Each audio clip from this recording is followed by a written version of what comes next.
Welcome back to What Would You Ask podcast.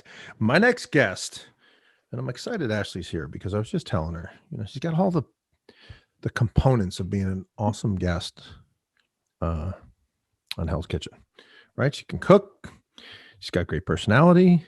She's got enough energy and competitiveness that if you push her, she's going to crush you. Watch out. And she's fun. I mean, she'll say stuff and she's just, wacky. She gets caught up with that dude that's way not good looking enough for her. But anyway, listen, who cares? We're not, who am I to judge? She appeared in the Fox hit show, Hell's Kitchen, as I mentioned, season 15. And then she said, you know what? My third place is not enough. And I'm thinking, top 7, top 5, top 7. It's a win in that place. Yeah, it was. With him going crazy, you got to be crazy. And she finished 3rd. Black jacket. She kept it. We'll talk all about it. Anyway, she says, you know what? I'm going to come back. And I'm going to go back in the All-Stars and see what happens. But what happens when people come back? We were talking to who? Kevin Cottle was back on one of the seasons and he just didn't have it. He just was like, you know what? I don't know. Yeah. Pulling me outside. So we're going to talk to Ashley about it. Anyway, Ashley Nickell, welcome to What Would You Ask podcast. I'm glad you're here. Thanks for having me. I'm so excited. So tell us how you started. I mean, it's season 15. It wasn't season 2 or 3. So it's been around a while. Were you a fan of the show? What inspired you to get into the Hell's Kitchen? I first watched Hell's Kitchen when I was a senior in high school, and I knew that I wanted to be on it eventually. I just didn't think I ever really would be. It was just always this dream I had in the back of my mind. And, once I hit 18, I realized, okay, I'm going to start cooking. And I just started learning everything possible. Long story short, I auditioned and they picked me. Wow. Miraculously. Did you have to go somewhere to audition? Did you just apply? Tell us about the audition process. The initial process for me was I applied online at first. I just filled out an online application and then I was called and I went to Georgia and did some on-camera interviews in Georgia. Then I came back home to Florida and then they called a few times and then I flew out to California for my final interviews. When do you find out that you're actually, you go through a lot of interviews and phone and video, and when do you actually find out that you are going to be, in season 15 of Hell's Kitchen? I was just sitting having my lunch one day and I got a phone call and it said California on the caller ID. And I was like, oh man, I was sitting next to my dad. I said, this is them. It's either now or not, So I picked up the phone and, they told me we have bad news. And I was really sad. I was like, oh no. And they're like, you have to leave in a week. And then I was gone a week later. Yeah. Wow. That's awesome. So tell us about, you arrive and before you get to do your signature dish, tell us a little bit about, we see this on TV for years and the Hell's Kitchen fans are rabid fans and they want to know all the things that they're unable to know, right? Like what is it like when you walk in the doors? Did it look the same? Is it bigger, smaller? They understand that it's a studio. It's not necessarily just a kitchen, right? Right. But tell us your impressions when you first got in.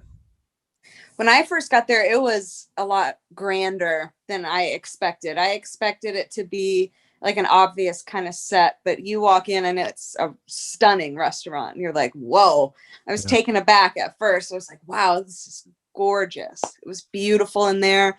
I was really excited. I was ready to get going right away. Are you sizing up your chefs? I think one of the, and I'm not knocking the, early, the Christines and Christinas and those people that won early on Michael, they're talented chefs, but there was also a mix of kind of the mom and dad, backyard cooks then. Now, as you're getting to, 10, 11, 12, and then 15, you got a lot of, and they always throw in some oddball, but it seems. Right. Are you taking a look and saying, who is my competition as you go through and start meeting these people early on and they're cooking signature dishes, et cetera? Or do you don't care? You're just going to. I was, I went in there initially to learn. I knew it was a competition. I was ready to compete against everyone. So I went in there and I was like, wow, this is really intimidating. I didn't know their skills. I had only worked for my father's restaurant my entire career. So I went in there kind of scared to death, but I didn't show it. So I went in there, I was like, oh man, these people are really talented. I got my work cut out for me. That's cool. So when you look at it, we know you had the friendship with Jared. And I love him very much. Tell us about, and we're going to talk about Jared in a little bit because you end up back with meeting up with him at 17 as well. you had some really talented people in there. I mean, season I 15 did. was a good Yes. group of Yes, we did. folks. Even the kind of like even Mando was Oh, I crazy, love but she her. could She's so cook. talented. I mean, Oh, yeah, there's she's tons of people that yeah. really can cook. Even some had crazy personalities. They still were good cooks. Right. And there's some episode or some seasons that you can actually pick the first 4 or 5 that are going to go, and then it gets tighter. You guys, it was like really kind of a crapshoot early on. Did you feel that way as well? Yeah, I did. I loved all of the women on our team were very talented. I didn't get a chance to work with the boys, but they were all so talented. I knew that, I could tell, just by being around them. And Yeah.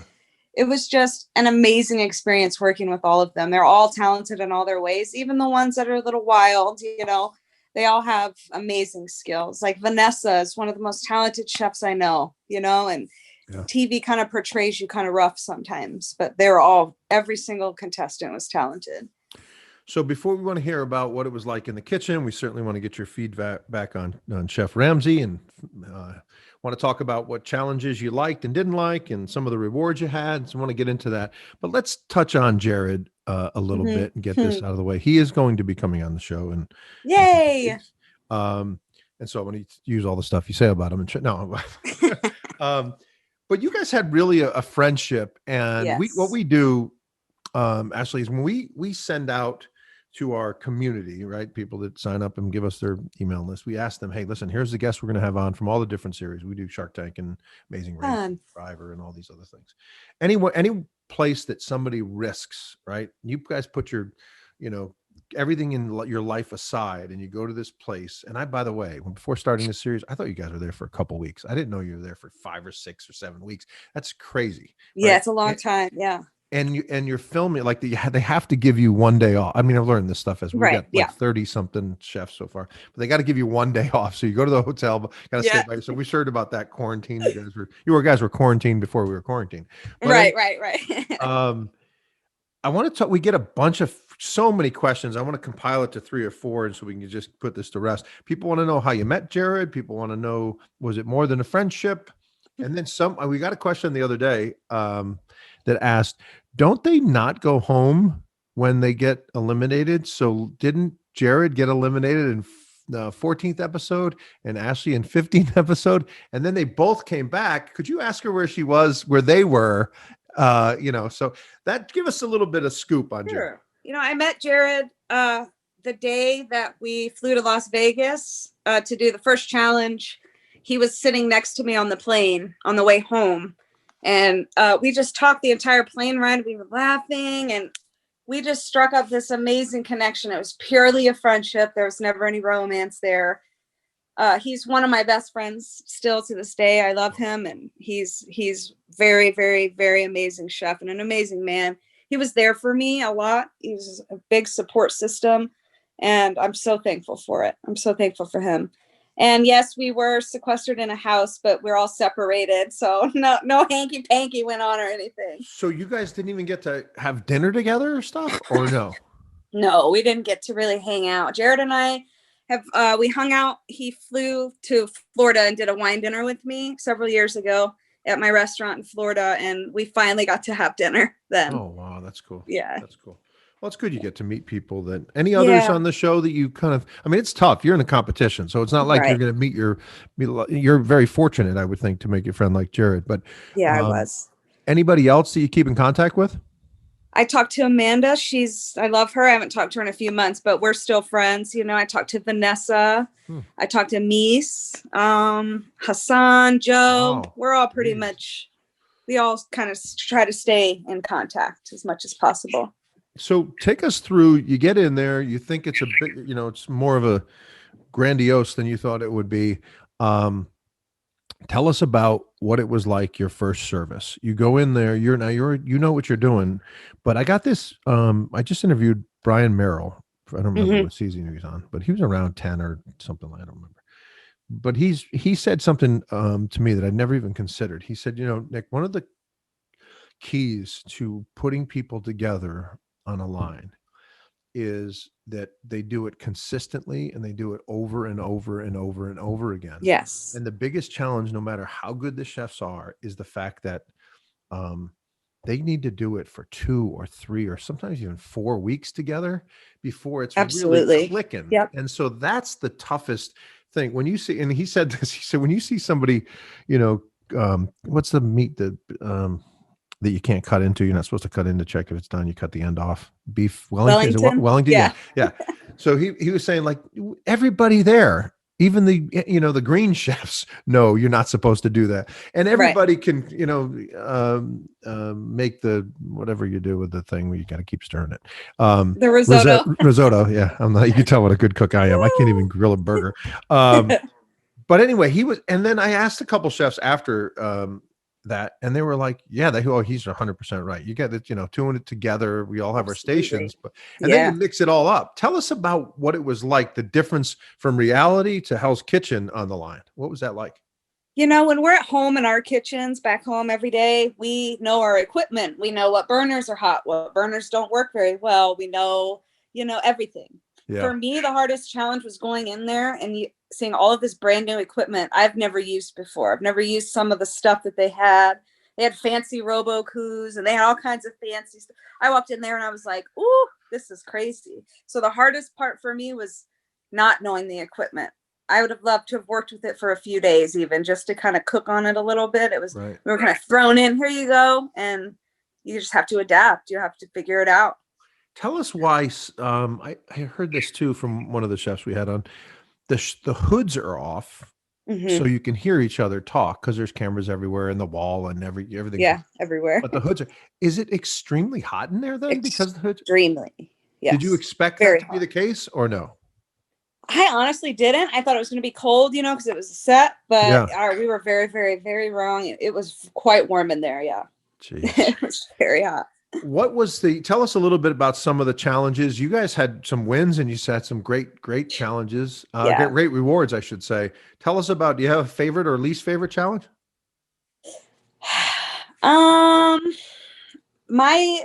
That's a tough one. I'd say my favorite is always going to be something that pushes my skills a little bit. You know what I mean? Like, the breakfast challenge. Breakfast is not my strength. Yes. So I was like, I don't really do well with cooking eggs. So I was like, I have to find a way to do this challenge where I don't screw my team up, you know? Yeah. So my least favorite was probably that one, but I did well. I did very well in that challenge. It just was like it was difficult for me. I loved all the challenges. They were all fun. You did good on the taste test too. I love. Yeah, that was hard. That was the hardest one for sure. You had like cinnamon. I mean, did you ever put cinnamon in your mouth? Who the heck wants it? Did you? I don't remember you doing, but that was strong. Yeah, it was. Yeah. Like, I don't want all that cinnamon.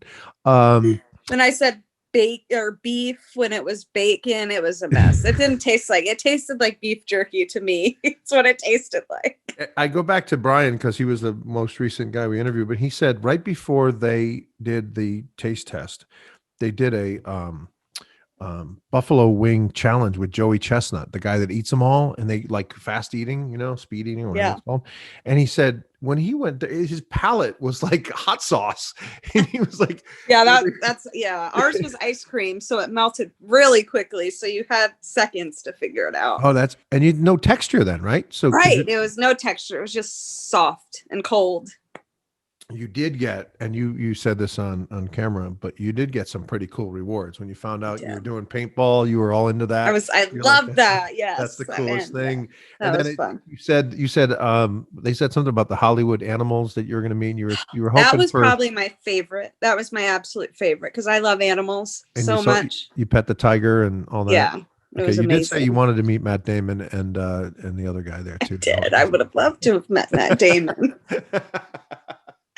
And then you got a Vitamix blender. I mean, they're giving. Oh yeah, I love that. I still have that. You do? Yes, I do. Cool. Talk to us a little bit about Chef Ramsay. We've heard a lot about it, and I have to tell you, I think we're at your number 32 in the chefs, and I know we have at least 15 over the next 2 weeks scheduled. So we're going to have about 50 or 60 when we're done with this series. And something that's really interesting to me, Ashley, and that is, we see this guy in the kitchen that has very high standards. We see, Mhm. he was a football or soccer. I mean, Yeah. but soccer player and rugby player, and he's a physical guy, and he's much bigger than he looks, I think, on camera. He's a very tall guy in shape. Yeah. But and he's he does go off, and he's crazy. I mean, he just goes off in the kitchen. We see that. But there's another side to him too, which we hear often about, which Yeah. is this kind, caring, considerate Oh, yes. guy, and then also with an amazing sense of humor. Like he's really funny. He's really and stuff like funny. that. Yeah. Tell us your impressions of Chef Ramsay. Honestly, how he treated me was one of my most happiest moments of my life. You know, he was my idol and my mentor my entire life, my entire career. I wanted to meet him and cook for him. And when he gave me a hug and didn't take my jacket, I think I cried for a good month after that, because I was like, all right, I'm doing the right thing. I'm doing the right job. I am doing the right thing. To me, he's a giant teddy bear. He's compassionate. He's kind. He genuinely cares for everyone. He's amazing, truly. Is this true or false? And you can expand on it. We're not in court. You Okay. have to say yes or no, and that's it. He did pull you aside a number of times. Yes. That and it looked like to us, and again, we don't see the whole thing that's happening there, but from the edited version of what we see, it looks like almost he's getting a sense that something's going on with you, because he asked you at least 2 occasions privately, are you okay? Like, what's going on with you? Right. And did you get, I mean, it seemed like he really cared about you, and he also knew your ability. There's no question about that. Yeah. Right? He pulled me aside a couple of times to kind of boost me up. Because what happens with me as a chef, if I mess up once, I'm defeated. I completely kind of get in my own head and I can't recover a lot. So he knew that, and he saw that in me, and he was building me back up. And I'm so thankful for it, because he gave me many pep talks.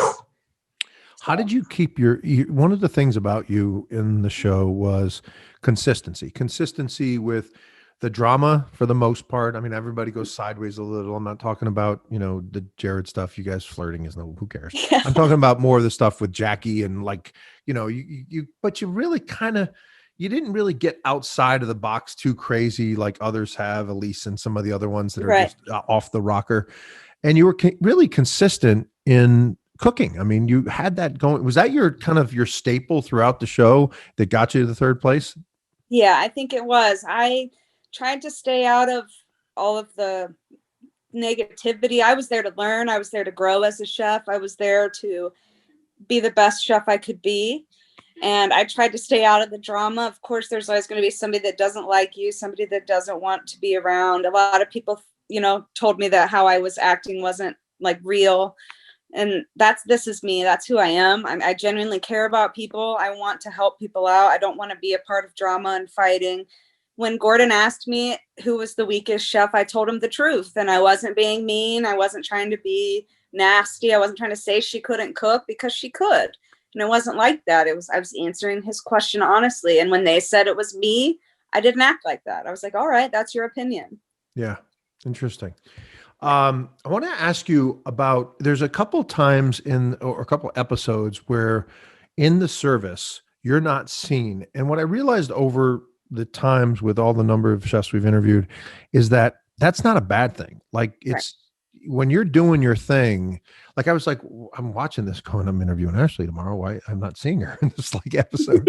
Like just take the day off. And then I would see you, or you'd say something, or you'd bring something to the past, or something would happen. But the nothing really was going on with you. You were just doing your thing. I realized that's a good thing for a cook. Like that's they're meaning you're doing well, because the highlight is something's going to go sideways. So do you get a sense of that at all? Or no, you're just cooking, right?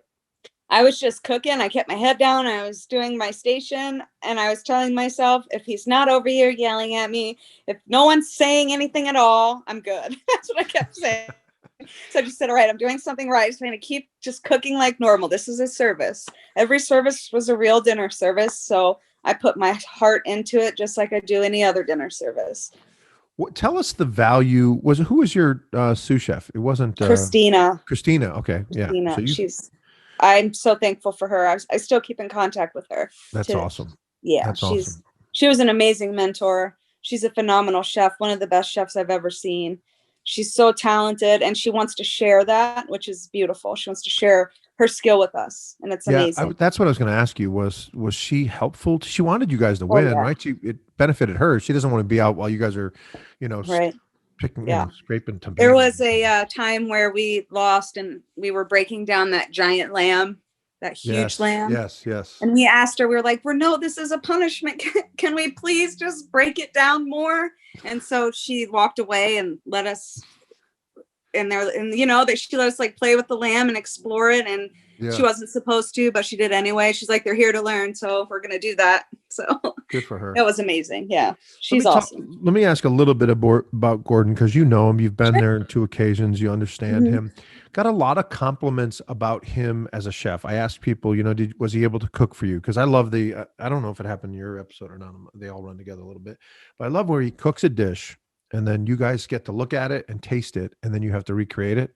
Yeah, we did that. And yeah, it really shows the talent of chefs. Like I can't cook at all, right? And I know people that, in the neighborhood even, that are really talented cooks and grillers and stuff like that. But they can't do what you professional chefs do, which is taste something and then go, what is the sweetness in that? It tastes like, whatever, like it tastes bubble gum. And then the person will say, oh, it's this. And you're like, what? Like it's tender. And you go, oh, that's right. It tastes like, and you're like, what are you talking about? These conversations actually happen with you people. And they're like, you're right. I thought it was a little bit more blue blackberry. And I'm like, I don't even know what a blackberry is. Is that real? A blackberry?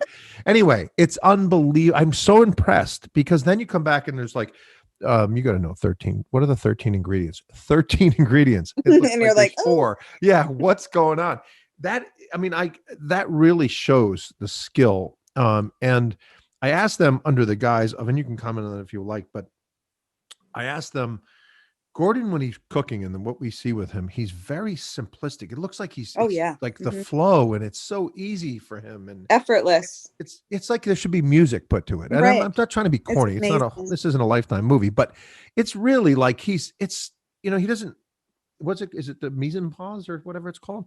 He just flows. I don't know. Yeah. It seemed to be right there. And tell us about your experience watching him cook.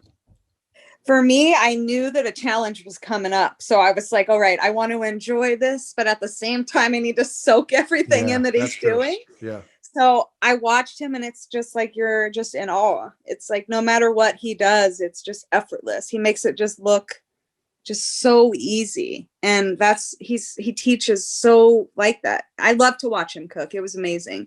He came on my station several times and was cooking with me too. So that was nice. It's just, you feel this presence around you, like, oh my gosh, I forget to boil water because you're here. That's how I felt, like, oh. Heather Williams was on last week, and I said, did Gordon Ramsay teach you anything? And I'm going to ask you that too in a second. And she said, oh, he taught me a lot. There's something like, there's not even, a lot. And she goes, oh, you know what he taught me? I always flip scallops with a spatula, and he does it with a spoon. And ever since, I've done it with a spoon, and it's so effortless and it's easy. It's true. And I said, that's not exactly what it's talking about. She goes, you don't understand. That is so important, and it's so key, and it's such a great idea. And I'm like, and then I went back and watched it, and I'm like, oh my God, she's right. It's just like he does it with that. And I didn't even think of that until you said that. So what did he teach you? I only have 2 more questions. He taught me how to believe in myself, truly, truly, truly believe in myself, and how to bring out all of that amazing passion that I have inside me. That's what he taught me to do. He taught me to bring that out. He taught me to really understand that I am a chef and I'm good at what I do, and not to second guess myself. So he taught me how to like enjoy my passion and show it on the plate. I left there a 10 times better cook than when I went in. Was there a part of that, of you having now, or going to Hell's Kitchen, being separated from your father, the business? There's a kind of like, you're on your own now. I mean, your father, you've learned a ton from him. He has a successful business, but then you go away from that, and it's like anything else, right? It's like that football player that plays for his dad forever, right? His dad's the coach. And now you go somewhere else, and the tone's different. This other coach is mad at stuff that's different than my father. It's a little bit of subtle changes. But it's also more helpful because it's the next level. And you kind of Right. got that from Gordon, right? Yeah. Yeah. Working for my dad for my only career, I thought that it would put a hindrance to me. Yeah. But my dad was very tough on me over the years. You know, he was very tough. He expected excellence. And so going in there, I was kind of prepared. I was prepared for the whole, I might get yelled at. I was prepared for all of that. I'm thankful that I worked for my dad, though, because I learned a lot there, too. So Obviously, because you went in yeah, there and just kicked butt. Last Ramsey question. sure. Tell us a little bit about that dichotomy, right? The guy that has high standards. And it's funny. I talked to a couple of guys that got this, and by the way, he doesn't choose. I'm going to go after the guys because they're guys. I won't tell you. He goes after everybody, and he's hard on everybody. But it's funny. There was man, I can't remember who it was. It might have been Kevin Cottle, but they were out having wine somewhere, and they were all laughing and da da da. And the next service, the person he was sitting next to and he was like telling stories with and stuff, he hammered that person, then threw him out of the kitchen. And then the what do you call it when you go to the booth, the confessional or whatever, Yeah. you do, and he goes, he wasn't crying, but he's kind of, he's like, just a few hours ago I was having wine with this guy. Yeah. He's like, and now he just throws me out of the kitchen. And I was like, that's who he is, right? Tell us about the guy that has these high standards, and then that caring, funny other guy that's probably the real Gordon, right? Out of the kitchen. Right. Yeah. The guy, the man in the kitchen he has very high standards. He expects excellence. There's nothing else matters but what's going on in that service. He could be the sweetest man alive, but during that service, it's all hands on deck. Get your heads out of your butts and move. That's how it is. There's no niceness. What happened yesterday doesn't matter. What's going on and feeding the people is what's most important to him. Interesting. That's really, really interesting. When you were eliminated, he allowed you to keep your black jacket, which he doesn't always do. And then he praised you. I want to just read something that he said about you and get your feelings. Gordon Ramsay said, Ashley's a young chef with a bright future. She's earned her place in the final 3, and I have no doubt she'll do great things and be greatly succuseful. Yeah. That's pretty darn cool from a guy like that. I mean, I still smile every time I hear it. Yeah. That's really awesome. Besides asking questions about Jared, I think the only thing that topped that was, will you ever go back to Hell's Kitchen again? And now I'm not saying you don't have to tell us yes or no if you have something in the works, but would you? I would. Hypothetically? Absolutely. Yes. You would. That's yes. awesome. All right. Our fans are going to start a campaign and get you back on there. Tell couple them things. to get it going. I know they have. They started with a couple. I think Kevin, they want it back, and a couple other people. I love it. Was there any moments that kind of you thought would get on camera that end up being edited? I know you're not thinking that way while you're there. Right. But anything you kind of said, oh, I remember we were all sitting around the table and, let me ask you a question first. Why does is it mandatory you guys have to smoke? Is it like, I don't smoke. I didn't smoke. I know you didn't. I was going to ask you, but everybody go there to start smoking. It's stressful. They want to go outside and smoke. I get it. Trust me. I asked for a cigarette once, I think, right before I was eliminated. I said it. I went to the corner and I smoked it right before I was eliminated. It's like those people that have a drink and, I had, we all been through it, right? You have a drink and all of a sudden you get a little buzz and you're like, all right, let me have one of the Marlboro Lights. Yeah. I think that happens to the best of us. Yeah, that's right.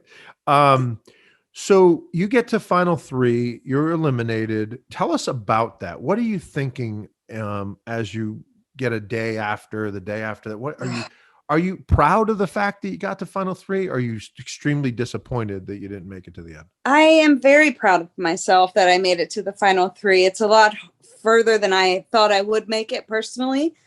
I was heartbroken. I'm still heartbroken. I believe, and I will go down fighting tooth and nail, that I deserved a spot in that final 2. I will say that until I die. I was robbed. That's all I'm going to say. I deserved a spot in that final 2. But I am still a little bitter, but I'm okay. I'm over it now. Yeah, sure. Maybe not. Maybe not. That's right.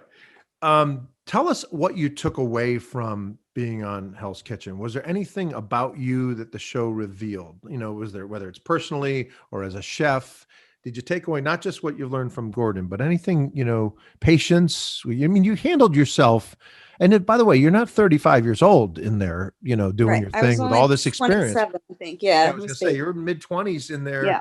And handling yourself really well. But tell us a little bit about anything revealed yourself at the end of it you were also proud of? I left there knowing that I was tough, that I could do this on my own, that I didn't need my dad to be my boss in order to make it in this business, that I was doing the right thing. So I went out, I was tough. I said, I'm tough as nails. I just did that and I'm proud of myself.